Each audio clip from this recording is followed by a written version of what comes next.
Now, the other thing that is لَقَدْ رَأَى مِنْ آيَةِ رَبِّهِ الْكُبْرَى. He saw these great signs of his Lord. And the Prophet ﷺ, as he was moving, when the Mi'raj began, which is the ascension. Mi'raj means ladder in Arabic. Uruj is to ascend.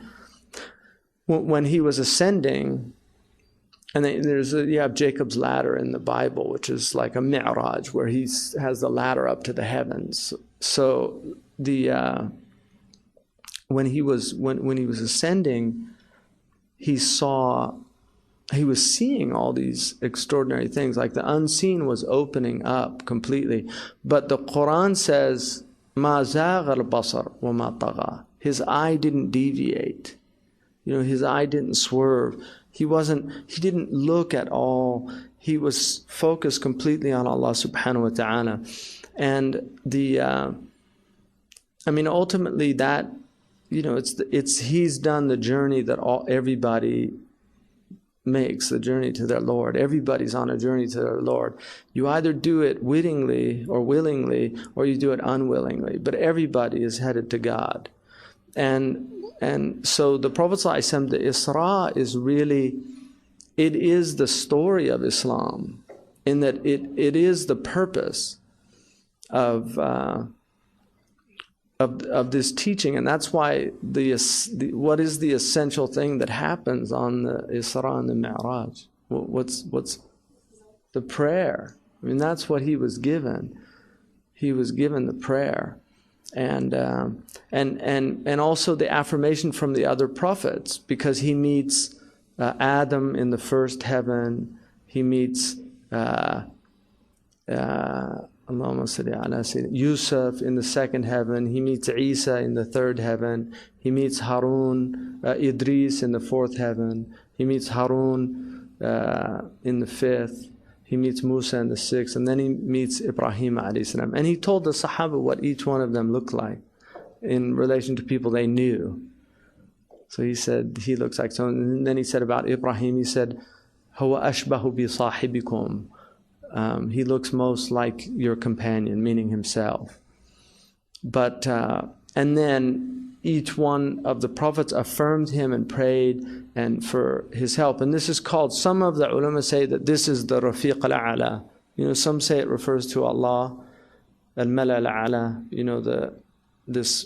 the highest, because the Prophet, when he died, that's what he was saying, the highest companionship, which is Allah, but it's also the company of the prophets.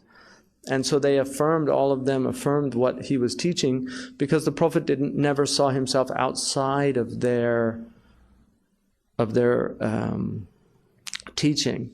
He was not bringing anything new. He was not a bid'ah min ar-rusul, and he wasn't an innovator from the messengers. Everything, and that's why, people say, "Oh, he got these stories from the Bible." Right? There's the Orientalists have said that, but if you look, it's very interesting how consistently the Quran avoids all of these things in the Bible that are in the Bible, like in the stories. They complained to the Prophet that the Quran was not linear. They said that it's not like a story, and that's when Surah Yusuf came down. Like, we can do that. We've already done that before, because the Bible's like that, but the Quran is not like that. But Allah, when they said to him that it wasn't like anything they'd heard before, it didn't have a narrative, it didn't have like a traditional beginning, a middle, and an end. That's when the Yusuf came down. It's like, there you go. That's possible, because they complained. Some of the people said they wanted stories, qasas. And that's when that's possible. But the Quran it's very different from any previous dispensation, but it's not teaching different things. It's teaching the same things. And that's why it's a very interesting, it has Old Testament elements, but then it's got New Testament elements. It's not fixed in one or the other perspective.